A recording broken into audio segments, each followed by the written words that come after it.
Hello, and thank you for joining our Risk Rating 2.0 Agent and Policyholder Impacts. My name is Carrie Lang, and I will be sharing this webinar with Tori Manganelli, my colleague here at NFS. As a quick note, I'd like to say that NFS is doing all we can to stay up to date on the most recent FEMA releases. Let's get started. During today's session, we will cover the following: defining a clear path for your agency with Risk Rating 2.0, developing an understanding of how Risk Rating 2.0 will impact renewal notices and declaration pages, understand the following insurance algorithm and how to explain factors that go into a premium, explore mitigation opportunities and the associated savings, and compare NFIP flood insurance with private flood insurance. Now, before we get started talking about the specifics of Risk Rating 2.0, let's talk about the benefits of it. FEMA says Risk Rating 2.0 will provide the following key benefits to policyholders, communities, and flood insurance industry. It will create an individualized picture of the property's risk. It will provide rates that are easier to understand for agents and policyholders. Risk Rating 2.0 will reflect more types of flood risk in rates. The NFIP will use the latest actuarial practices to set risk-based rates. And finally, it will reduce the complexity for agents to generate a new quote. So, some action items that we want to list. From August 1st to August 31st, customers can obtain quotes using 1.0 or a private product option. It is important to note new policies with an effective date before October 1st can obtain and issue premiums with legacy methodology. This enables them to lock in lower rates for the year and set the glide path in motion. In September, agents can begin quoting Risk Rating 2.0 for policies with an effective date of October 1st or later. Again, please note policies with an effective date before October 1st can also obtain and issue rates with legacy methodology to lock in lower rates for the year and set the glide path in motion. Please note, if you need to complete an endorsement to change the effective date of a policy to after October 1st, 2021, with FEMA's launch of Risk Rating 2.0, new business policies effective October 1st, 2021 or later must be issued using the new 2.0 rating methodology. If a policy is changed to an effective date later than October 1st, 2021, it will require a new application to be completed prior to the declarations page being released. Now in October 1st, that effective date of October 1, 2021, FEMA is implementing Risk Rating 2.0. All business policies will be required to write with Risk Rating 2.0. In January through March, more guidance will be released on this soon, but toward the end of 2021, beginning of 2022, agents will need to collect data for policies renewing. On April 1st, Risk Rating 2.0 goes into effect for all policies. The legacy methodology rating will no longer be used for new business or renewals after October 1st. However, any existing policy has the glide path advantage. All existing policies with renewal dates on or after April 1st, 2022 will be renewed under Risk Rating 2.0. FEMA allows a few different pathways to accomplish the benefit of the lower Risk Rating 2.0 premium for policyholders for those effective dates of October 1st, 2021 through March 31st, 2022. The first pathway, the policy renews under the legacy methodology. The renewal billing for 2022 policy term shows lower premium than Risk Rating 2.0. NFS reforms prior renewal and refunds the prior term premium. Policy renews under the legacy or later requests a risk rating 2.0 quote for the same policy term, and risk rating 2.0 is cheaper. The policy is canceled and rewritten or endorsed to risk rating 2.0, and the premium difference is refunded. And lastly, the legacy renewal notice is sent. If an agent takes action after the policy renewed with the legacy rates, the policyholder requests risk rating 2.0 quote and risk rating 2.0 is cheaper, the agent can initiate policyholder risk rating 2.0 premium, and NFS will cancel or rewrite as risk rating 2.0. Please note, after spring of 2022, we will be going back and revising policies and refunding policyholders if risk rating 2.0 was more beneficial to the policyholder. Here's a slide on some breaking news.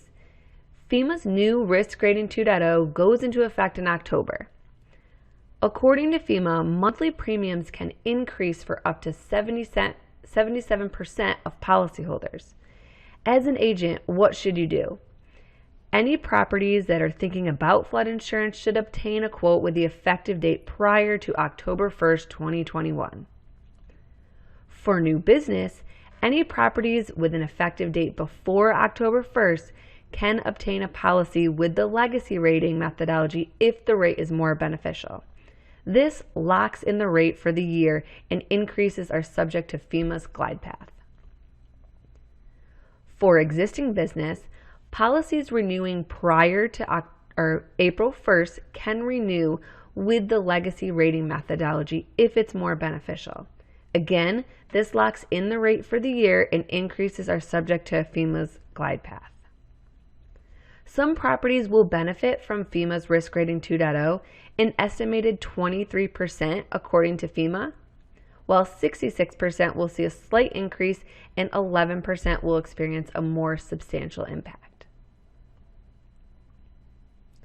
Renewal notices will show the amount of premium due to continue the same coverage and the amount due for the inflation increased coverage. So here is an example of that renewal notice. Here is an example of the declarations page.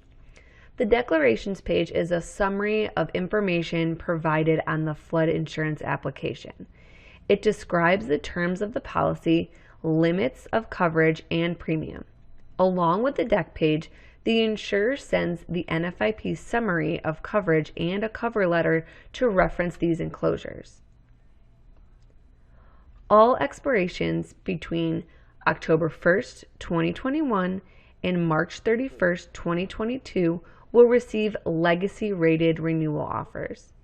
Deck pages issued on legacy rated renewals during this interim period will only show the legacy rated premium. Only policies issued with risk rating 2.0 premiums will show the full risk premium. And now I will turn it over to Tori. Thanks, Carrie. Let's talk about some messaging now around risk rating 2.0. The first thing I want to talk about is transparency. The new rating engine will help agents more easily price and sell policies.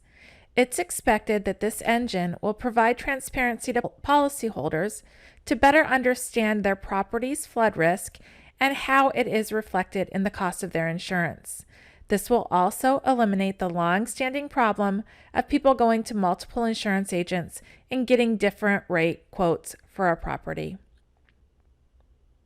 Now let's talk about availability. A recommendation for agents, regardless of whether they sell private products or just offer the NFIP program, there is an obligation as an industry to let property owners know the flood insurance is available and is warranted really everywhere across the country. Let's talk about maps and mortgages. Maps will still be used to determine if a property is in a special flood hazard area. FEMA still loves its maps and is standing firm on the use of firms to determine if lenders must require flood insurance. Public or private, whether it's public or private flood coverage, every property in the United States needs to see a flood insurance quote so that the property owner has an opportunity to understand the risk for flood at that location. as well as what it will cost to protect that property. All right, now let's talk about some new rating elements. The chart provides an outline of the new elements and how they will be captured. The first is replacement cost value. As an agent, you will be expected to complete the replacement cost value field on all policy types. First floor height, that will be provided by FEMA unless you decide to provide an EC. That would be method 2, where the EC is provided to get that first floor height. Number of floors, this is a new question on the application. Number of prior claims, this information is going to be provided by FEMA. Distance to flooding source, again, this information is going to be provided by FEMA. Floor of residential unit, this is a new question on the application. Construction type, again, a new question that will appear on the application. And square footage is another new question that's going to appear on the application. With Risk Rating 2.0, we know that the premium for the policy is going to be determined by an algorithm, and we want to help you understand that algorithm. Risk Rating 2.0 will provide premiums that will be easier for both policyholders and agents to understand. They will take into account more types of flooding risks and utilize the most up-to-date actuarial practices. Additionally, Risk Rating 2.0 will also offer credits for specific flood mitigation measures. For years now, the private insurance market has used high tech to better understand the risk of flooding. They use smart computers, algorithms, and satellite images to rate policies, while FEMA stuck to maps and an abacus. That's all about to change now. FEMA isn't throwing away their flood maps, but they are adding additional flood risk variables, private sector data, and incorporating new actuarial science and catastrophe models. So things like your foundation type, prior claims, and distance to a flood source will now be considered. The days of two identical homes side by side paying wildly different rates are over. To be able to explain this algorithm to your customers, you need to know the factors that impact premium. So I'd like to review the factors that go into determining the premium. Replacement cost, distance to flooding source and flood type, the building occupancy, the foundation type, the construction type, the number of floors, the first floor height, prior claims, and of course, fees and surcharges. On our Risk Rating 2.0 landing page, we also have this as a reference sheet to refer to when discussing flood insurance with your clients and the factors that impact their premium. Let's take a moment to understand the two-tiered rating structure.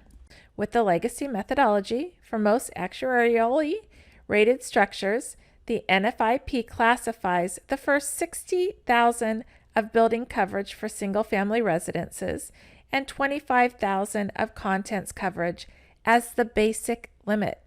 It charges higher rates for coverage below this amount because losses are more likely to occur in this range. Rates for additional coverage above the basic limits are lower. The basic and additional rates are weighted to account for the average tendency to buy less insurance than the replacement value. For much of the NFIP's existence, the two-tiered rating structure operated with minimal inequity. However, as the range of replacement values widens, particularly through the 2000s, the potential for inequity caused by rating based on coverage instead of structure value grew. Two groups are most subject to inequity. First, structures whose values is closer to the $60,000 basic limit. They will pay more than they would if their rate was based on the structure's value, because their entire rate is mainly comprised of that higher basic rate. Second, structures whose value is above $250,000 pay less than they would if their rate was based on the structure value.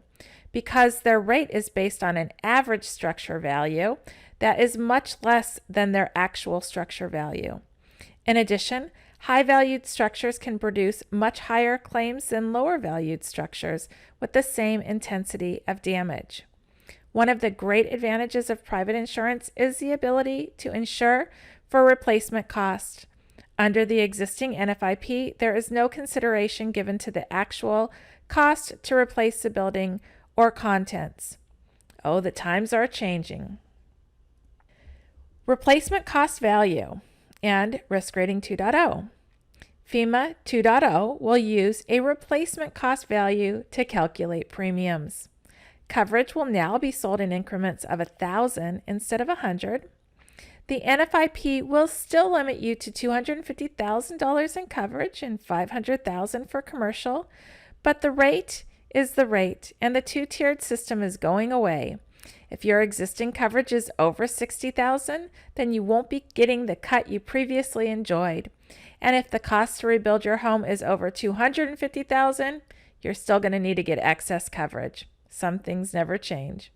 In the current NFIP rating system, rates are based on the amount of insurance purchased for a structure rather than the replacement cost of that structure. That will change with Risk Rating 2.0. And with that, I'm going to go ahead and turn it back over to Carrie. Let's talk about understanding FEMA's glide path. FEMA will still use maps to help communities mitigate flood risks. And if you currently have or intend to buy one of the newly mapped PRP policies before October 1st, 2021, then your premium is going to be on what FEMA calls a glide path.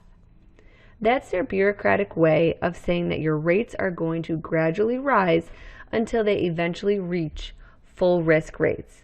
But this can take anywhere from 5 to 10 or even 15 years. That PRP option is still there until FEMA or Risk Rating 2.0 takes force. So it's a good idea to go ahead and buy the NFIP policy now and lock in that lower initial rate. In addition to all the money you will save, when you get ready to sell your home, you can transfer the policy and the reduced rate to the buyer. The congressional cap on individual property premium increases of 18% per year, 25% for properties that aren't single-family homes, still holds, but then the fees are added on top. Please note, under Risk Rating 2.0, there is a 30-day grace period. Anything beyond that requires a full new application. This is important to know as a lapse of coverage could cause the customer to lose that glide path. Giving credit where credit is due. Flood mitigation efforts are rewarded in FEMA or Risk Rating 2.0. Changes under Equity in Action are not limited to the world of insurance. The impacts and benefits of mitigation options, such as the elevation of a home, have been difficult to clearly communicate and are not always viable. The coming changes to the National Flood Insurance Program bring better solutions and easier communication for mitigation options. Here are mitigation efforts that will earn you credit. Installing flood openings. According to the criteria, flood openings and windows, when done in accordance with FEMA rules, will still give you a break, but they must be certified by FEMA to earn those mitigation credits. Elevating onto posts, piles, and piers. The NFIP is changing how home elevation premium reductions are calculated. Currently, premium discounts max out when a building is elevated 4 feet above the base flood elevation. But with Equity in Action, the higher you go, the less the premium will be. Elevating machinery and equipment. Under Equity in Action, premium credits will now be given for the elevation of mechanical equipment, currently not a credible mitigation activity under the National Flood Insurance Program. Floodproofing. Floodproofing is an alternative to elevating a building at or above the base flood elevation. To receive a discount, the insurer must submit proper documentation and meet eligibility requirements. Now we'll talk about community rating system. FEMA isn't throwing those flood maps in the trash or burning them in a bonfire. They will still use them to determine special flood hazard zones, and importantly, mitigation credits will apply everywhere, not just for those properties in special flood hazard zones. The discount will be applied as a flat percentage across the entire community. These changes will also enhance the flood resilience of our communities. As the financial benefit of mitigation grows, so will the elevation and mitigation of buildings. Essentially, the mitigation elements of equity in action will have a trickle-down effect that benefits many other stakeholders. Elevation certificates. Elevation certificates are no longer required on new business as of October 1st, 2021 for Risk Rating 2.0. However, if an EC provides a more beneficial difference between the first floor elevation and the adjacent grade, it could be used in lieu of the FEMA-derived first floor height. Again, on NFS's Risk Rating 2.0 landing page, there is a reference sheet that goes into detail with the data sheets or data sets that FEMA uses when receiving the elevation certificate with Risk Rating 2.0. What are some of your options? If you have a flood policy through the NFIP, you only have 30 days to act when your NFIP policy renews.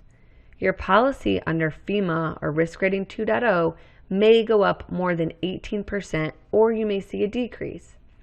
But property owners can't wait until the renewal date to start thinking about it. Informed property owners will most likely want to obtain a private flood quote and then compare the price and coverage of private flood to the new NFIP price and coverage. Starting in September, we will be able to calculate your premium under Risk Rating 2.0, and agents can compare a policyholder's new NFIP premium and policy with coverage available on the private flood insurance market. This helps property owners to pay the lowest premium and have the best coverage. What is the impact? In terms of equity related to cost, it appears that more robust actuarial rating approach will decrease rates for lower value homes than those with more expensive homes could see some increases. While this doesn't solve the flood insurance affordability problem for some, an unexpected and welcome benefit of Risk Rating 2.0 will likely be greater equity in the NFIP. It will be up to Congress to further address the affordability issue, although FEMA did propose an affordability framework in 2018. Congress will also have an opportunity to tailor an approach to affordability when they consider reauthorizing and reforming the NFIP, which expires at the end of September 2021. Determining whether a buyer can afford to purchase a property. Realtors should be aware that a prospective buyer can obtain a flood insurance rate quote to assist with their overall financial considerations to determine their ownership costs with Risk Rating 2.0. Additionally, lenders can determine the cost of a mandatory purchase flood insurance policy earlier in the loan underwriting process. Insurance agents will have access to rating engine to use in providing flood insurance rate quotes. This is going to change the nature of the process. The cost of flood insurance can be a significant factor in a real estate transaction and determine whether or not a buyer can afford to purchase a property.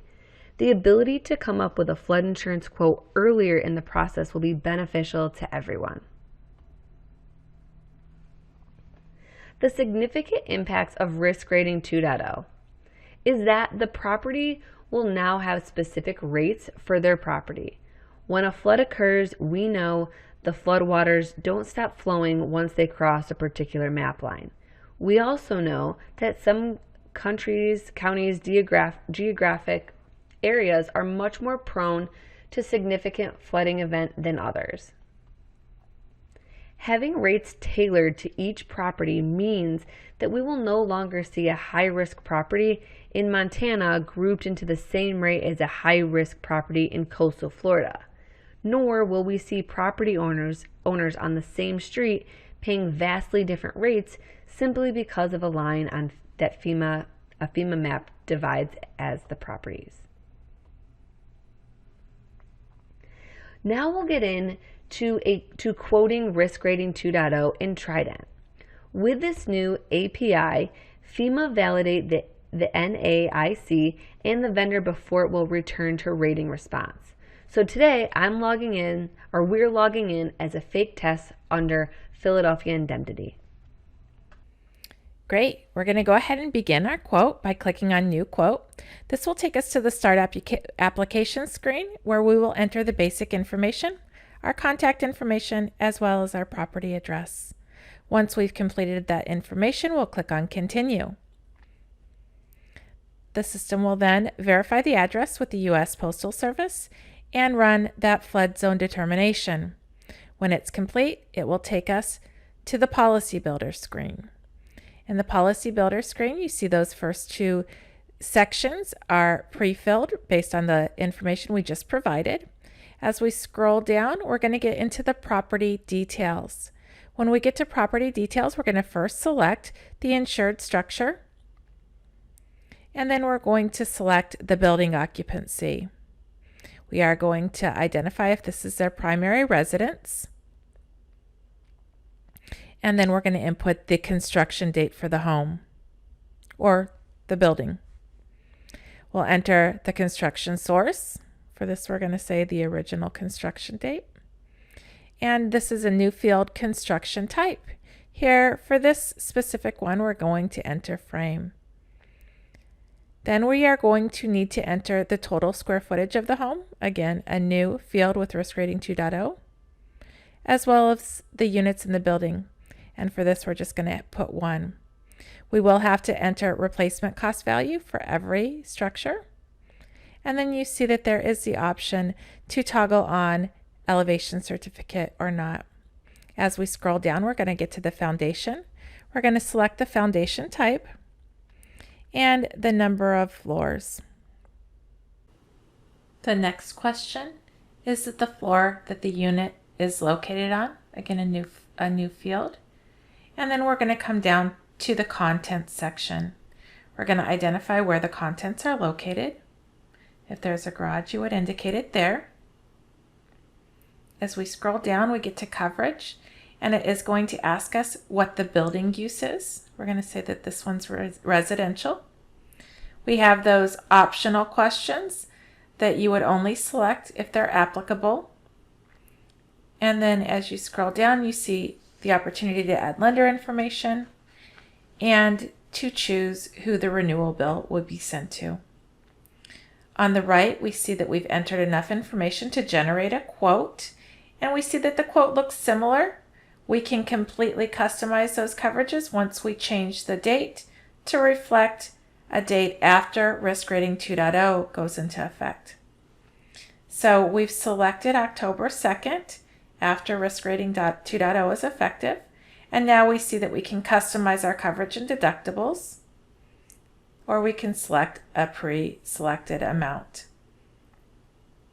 As we scroll down, we see the risk, and we see the risk type, and it is a Risk Rating 2.0 risk type.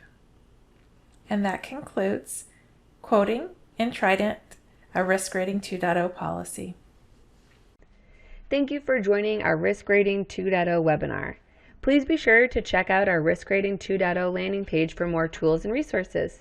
Thanks for joining.